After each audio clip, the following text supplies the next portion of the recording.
싸우고 고민하고 있는 겁니다. 그런데 바로 이 자리에 계신 여러분들 중에 누군가가 그 잘못된 국정농단의 휘말림으로 인해서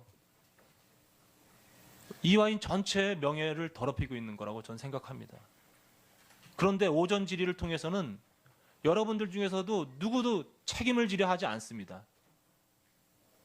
누군가가 모든 것을 다 내려놓고 진실을 말해주면 거기서부터 이화여대는 다시 시작하는 겁니다. 그런데 서로 미루기만 하고 아무도 책임지려 하지 않아요.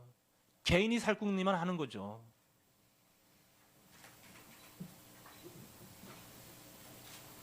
저는 이 자리에 계신 여러분들 중에서 누군가 아니면 그 면접에 참여했던 면접관 누구로부터 양심선언을 진심으로 듣기를 희망합니다.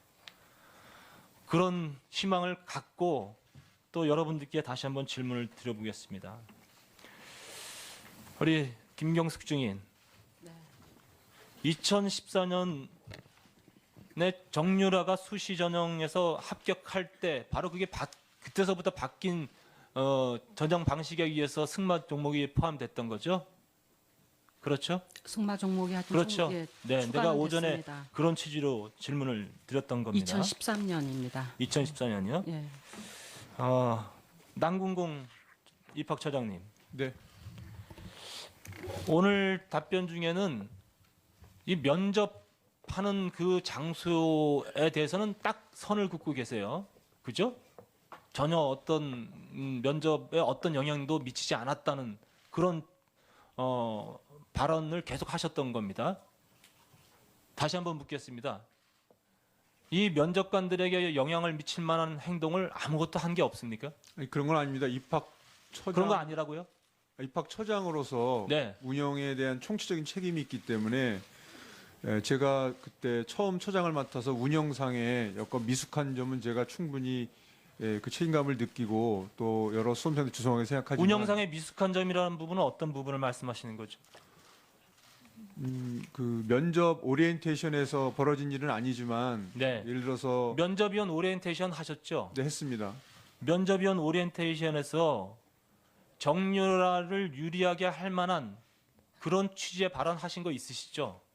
결과론적으로는 정유래 양한테 유리하게 작동되는지 모르지만 제가 다시 한번 말씀드리겠습니다. 네. 그런 결과를 초래할 만한 발언을 하신 게 맞으시죠? 그 정유라 양 혼자만 이렇게 특정화시켰었던 것은 아니었습니다. 예. 뒤에 교육부 오늘 이번 2대 감사하신 분 나와 계시죠? 예, 지금 남궁 처장님 증인에 대한 발언에 대해서 반박하실 수 있으시죠? 네, 네, 말씀해 보시죠. 교육부 감사 총괄 담당관 김태현입니다. 예, 감사 반장으로 다녀왔습니다. 네. 지금 남궁 처장에 대한 발언에 대해서 교육부 감사와 일치합니까? 틀립니까?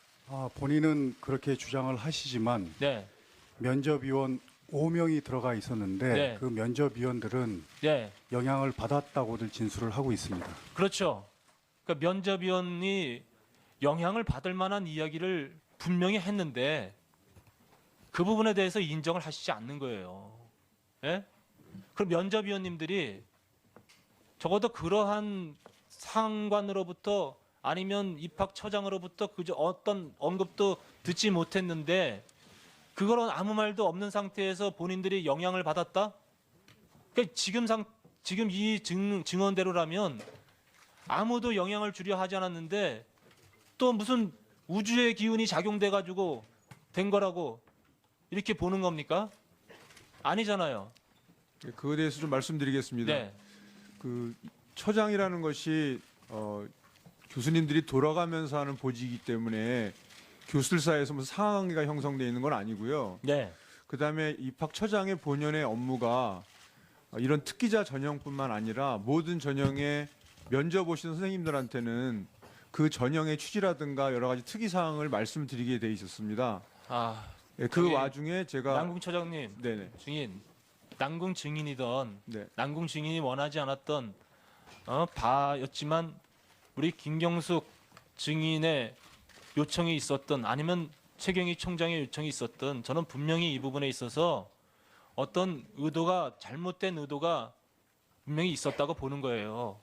예? 의원님, 그 부분에 제가 대해 누군 네, 의원님 여기 우리 국민들이 지켜보고 의원님이 지켜보신 신성한 자리에서 확실하게 말씀드리지만 어떤 부당한 지시나 그다음에 어떤 청탁이나 이런 대가는 일체 없었습니다. 네, 분명히 말씀드리겠습니다. 예, 황영철 의원 수고 많았습니다. 다음은 정의당 윤소아 의원 신문하십시오. 네, 정의당의 윤소아입니다. 이번에 이것이 박근혜 대통령 탄핵 소추 의결서입니다. 이렇게 많습니다. 거기 적시된 사실이 그만큼 국정을 농단해 왔는데 최순실을 중심으로 황영철 의원께서 말씀하셨어요. 내일 청와대 방문마저 힘들다고 이렇게 이야기했는데 그래서 한번 여쭙습니다. 김종덕, 김상률 증인, 특히 김상률 증인은 차은택 씨가 이합 전에 와서 추천을 해서 됐다고 그렇게 이야기했습니다.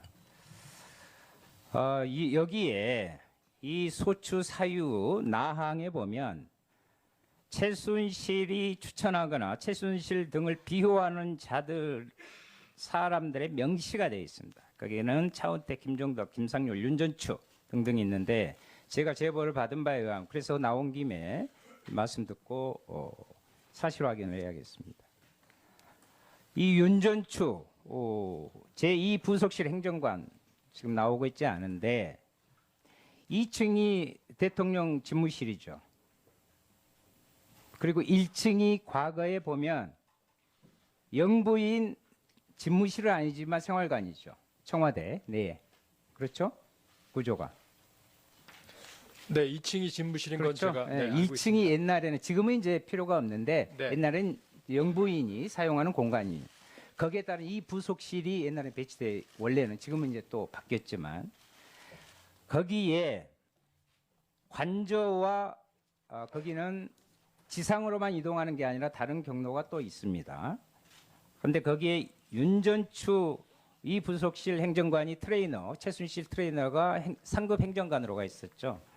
그런데 여기에 1층 옛날에 영부인 그 공간에서 최순실 등이 관저와 이 1층에서 직무 아닌 직무를 보면서 각종 비서관들을 불러내고 해왔다는 그런 부분에 대해서 본 적이나 있습니까? 없습니다. 그런 정황을 전혀 모르십니까? 네, 전혀 모릅니다. 그런데 그러한 부분들에 대한 제보가 있다는 것을 말씀드리고 싶습니다. 다음에 윤전추 부분에 확인하도록 하겠습니다. 세계일보 사례에서 바라보듯이 박근혜, 최순실 그리고 김기춘 전 비서실 언론 장악, 언론 탄압은 집요했습니다. 김한균 참고인 그 MBC 시사교양국 PD 출신으로 지금 30년째 언론계에 몸담아 오셨는데 언론노조가 11월 21일 청와대가 공영방송 사장 선임에 개입한 비망록이 드러난 것에 대해서 박 대통령 그리고 김기춘 비서실장, 김성우 전 홍보수석 비서관, 최성중 방통위원장 등을 언론통제 직권남용 혐의로 검찰에 고발했죠? 네. 고발의 핵심 내용이 뭐죠?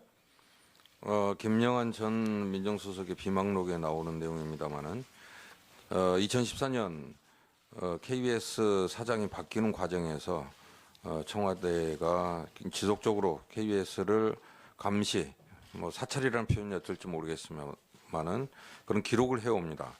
그러다가 청와대가 원하지 않는 사장 조대현 사장이 선임이 되자 우파 성향의 우파 이사들의 성향을 조사하라 하는 지시가 기록이 돼 있고요. 그다음에 결국 이길영 사장을 사퇴시킵니다. 거기에 방통위원장 최성준 방통위원장이 동원이 되고요. 근데 그런 것들을 문제 삼아서 고발을 한 겁니다. 2015년 12월 고대영 사장이 선임되는 과정에서 청와대 개입이 있었어요? 그런 의혹이 제기됐었습니다. 예. 지금 제가 들고 있는 것이 국민감사청구위원회 심사결정 통보서인데요. 여기에 보면 이인호 KBS 이사장이 KBS 사장 임명 관련하여 김성우 청와대 홍보수석의 의견을 청취했다고 하는 부분이 사실로 드러납니다. 공영방송의 사장을 임명하면서 청와대와 의견을 교환한 것이 사실이라는 입증입니다. 지난 11월 7일 MBC 보도국 게시판 뉴스계에서는 보도국장의 퇴진으로 시작합니다. 글이 올라왔는데 알고 계시나요? 네. 그 이후에도 여러 건이 올라왔고요. 지금까지 한 30건이 올라온 것으로 알고 있습니다. 자괴감이 좀 느껴지시겠네요. 예. 30년 동안 몸담아온 사람으로서 예. 그렇습니다. 촛불광장에서 MBC는 쫓겨나는 수모를 겪기도 했는데 MBC가 이렇게 된 핵심적인 이유가 뭐라고 생각하십니까? 결국 청와대가 임명한 사장, 경영진들이 다 언론인으로서 자존심을 가지고 언론의 원칙을 지키려고 한 기자 PD들을 전부 다 내쫓았습니다. 예. 그리고 정부 비판 기자들을 전부 다 막았고요. 그런 것이 국민들의 분노로 이어졌다고 생각을 합니다. 박근혜 정부의 다른 언론 장악 탄압 사례 이 부분 간단히 좀. 비망록에 나오는 얘기입니다만은 대통령이 직접 이야기를 합니다. 세계일보뿐만 아니라 시사저널, 일요신문 본때 보여야 된다, 발본색원해야 된다는 얘기가 있고요. 그 이후로 구체적으로 진행됐다고 생각을 합니다. 네. 그리고 어제 나온 이야기입니다만은 최근 들어서 SBS에서 그것이 알고 싶다 해서 대통령이 7시간에 대해서 방송하기 직전 허원재 전 정무수석이 현 정무수석이죠. SBS에 집요하게 접촉하려 했다. SBS에서는 그것이 알고 싶다를 방송을 막으려 했던 거 아닌가 하는 의혹을 가지고 있습니다. 네. 박근혜 최순실 정부의 언론 장악과 탄압 사례를 보면 이는 어느 특정 언론의 문제가 아니라 언론 전반에 걸친 문제로 가히 또다시 언론 게이트라 이렇게 불릴 만합니다.